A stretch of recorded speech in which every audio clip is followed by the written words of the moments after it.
Türkmenistan'ın döwlet migrasiýa gullugynyň döredilmeginiň 10 ýyllygy münasibeti dabral çäre geçirli. Ýurtlaryň arasyndaky ygtybarly köpür bolup hyzmat edýän bu gullugyň harby gullukçylarynyň öňünde belent wezipler durýar. Olaryň dogry we dogry ýerine ýetirmegine hormaty prezidentimiň başçylygyna döwlet tarapyndan hemme şertler mümkinçilikler döredilýär.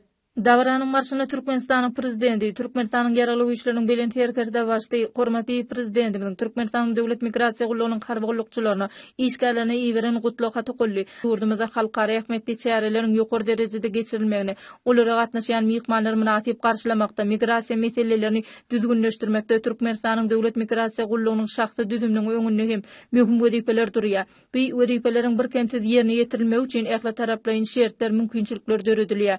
Gullugyň kanunçylyk hukuk bünyady berkidilip migrasiýa gullugynyň işiniň hukuk esaslary, ýörelgeleri, wezipeleri, borçlary halkara öňlerine dogry laýyk getirilýär.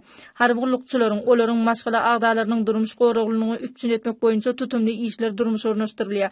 Dabarada gullukda tapawutlananlara hormat hatlary, silahlar gowşulýar. Dabaranyň akyryny oňatnaşylar Türkmenistanyň prezidenti, Türkmenistanyň ýaraly güýçleriniň belent herkerde başdy goşun generali hormaty prezidentimize ýüzleme kabul etdiler. Şeýlen bu dabaranyň şanyna watanymyzyň gülläp etmegi, hormaty prezidentimiň iýil ýurt bähbeti, döwlet ähmetde tutumly başlanýyşlarynyň rowatçy bolmagy dile getirilip sadaka berildi.